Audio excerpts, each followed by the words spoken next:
It was 3:47 a.m. on a quiet spring night when a 911 dispatcher in Nashville, Tennessee, received a frantic call. "My house is on fire. My wife's inside. Please hurry." The caller? Daniel Whitaker, a 44-year-old financial advisor and father of two. The address? 117 Willow Creek Lane. The house?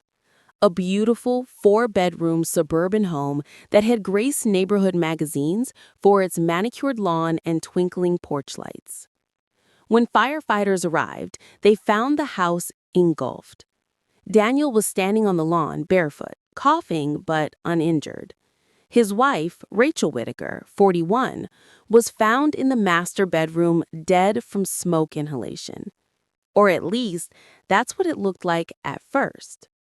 But what started as a tragic house fire soon began to unravel into something far more sinister. Daniel and Rachel had what neighbors called a storybook life. They hosted barbecues, volunteered at the local church, posted family photos of ski trips and matching pajamas every Christmas. Rachel was a kindergarten teacher, loved by students and parents alike. Daniel managed investments at a reputable firm. But like most picture-perfect lives, what the world saw was only the surface. Behind closed doors, Rachel had recently confided to a friend that something doesn't add up in our finances. The couple's savings seemed to be vanishing, and Daniel had grown distant. The Nashville Fire Department initially labeled it a probable accidental fire caused by faulty wiring. But something about Daniel's calm demeanor that night unsettled Detective Laura Kent, who was called in from the homicide unit when inconsistencies began piling up. Daniel claimed he tried to run upstairs to save Rachel, but was choked by the smoke. Yet his lungs showed no signs of smoke inhalation.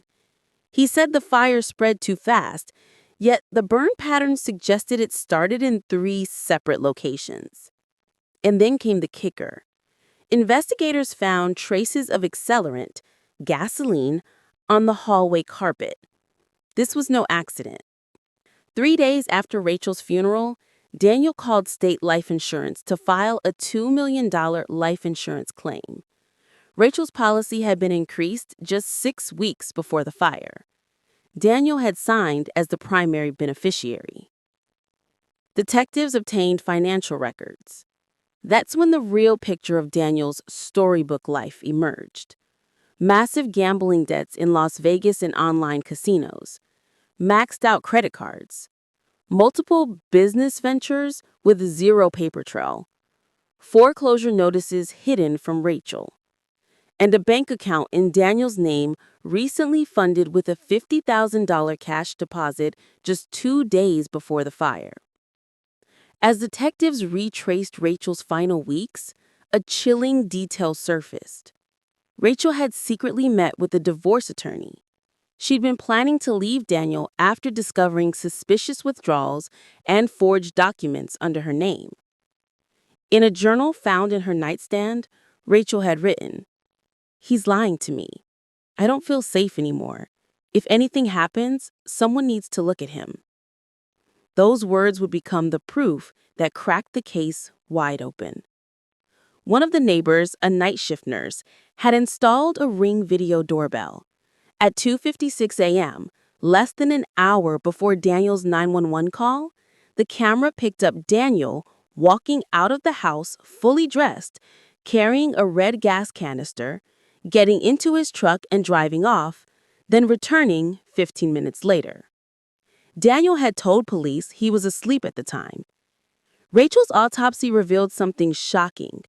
No carbon monoxide in her blood, meaning she was already dead before the fire. She had head trauma consistent with being struck from behind with a blunt object. A fireplace poker found in the debris carried Daniel's fingerprints and her blood. This wasn't arson for insurance. This was murder for profit. Detectives built the timeline. 1. Rachel confronts Daniel about the missing money. 2. She secretly meets a lawyer, threatens to file for divorce. Divorce would mean Daniel loses access to the house, joint assets, and Rachel's life insurance. He increases her policy under the guise of future protection. He kills her and sets the fire to stage an accident. Motive? Greed. But there was more. Daniel had been embezzling from his clients at the investment firm for over a year. If Rachel had divorced him, the forensic accountant hired by her lawyer might have exposed everything. She was a loose end. Daniel was careful, but not careful enough. While reviewing his search history, cybercrime investigators found: how long does smoke inhalation take to kill?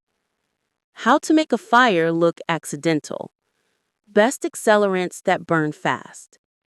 And on the night of the fire, his cell phone pinged exactly where the neighbor's camera placed him. Then came the nail in the coffin: a deleted text Rachel had sent to her sister 2 hours before she died. "We fought again. I think he knows I'm leaving. I'm scared." Daniel Whitaker was arrested outside his office during lunch break. When officers cuffed him, neighbors watched in stunned silence. Their golden couple, their block captain, their barbecue host, gone. He denied everything at first, but the stack of proof, financial, digital, forensic, was overwhelming. He eventually broke down during interrogation. "She wasn't supposed to fight me that night. It just happened." He confessed to hitting Rachel after an argument, then dousing the hallway with gasoline to cover it up. The trial of Daniel Whitaker captivated the entire state. The prosecution presented the insurance motive, the arson accelerant traces, the ring footage, Rachel's journal and text messages, expert testimony showing she died before the fire. The defense tried to paint it as a marital accident gone wrong. The jury didn't buy it. After just 6 hours of deliberation, Daniel was found guilty of first-degree murder, aggravated arson, and insurance fraud. He was sentenced to life without parole. Rachel's parents now raise the Whitakers' 2 children. Her students still leave little paper hearts on the fence outside the now empty house on Willow Creek Lane. The insurance money Daniel had hoped to collect became evidence. The house was demolished. The lot stands vacant, a quiet reminder of the night a mask slipped. Months after the conviction, forensic accountants uncovered a hidden offshore account tied to Daniel. Over $700,000 missing from clients' funds. And whispers began to emerge that Rachel may not have been the only person standing between Daniel and exposure. Investigators reopened 2 financial crime cases connected to his firm. One involved another accidental house fire 3 years earlier. Different family, same insurance company. Every detail of this case is a chilling reminder that not every crime starts with a gunshot or a vanishing act. Sometimes it begins with a smile across the dinner table and ends with carefully staged tragedy. Subscribe to Proof and Motive for more in-depth true crime stories based on real investigative patterns in the U.S.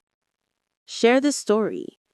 And remember, behind the calmest faces can hide the darkest motives.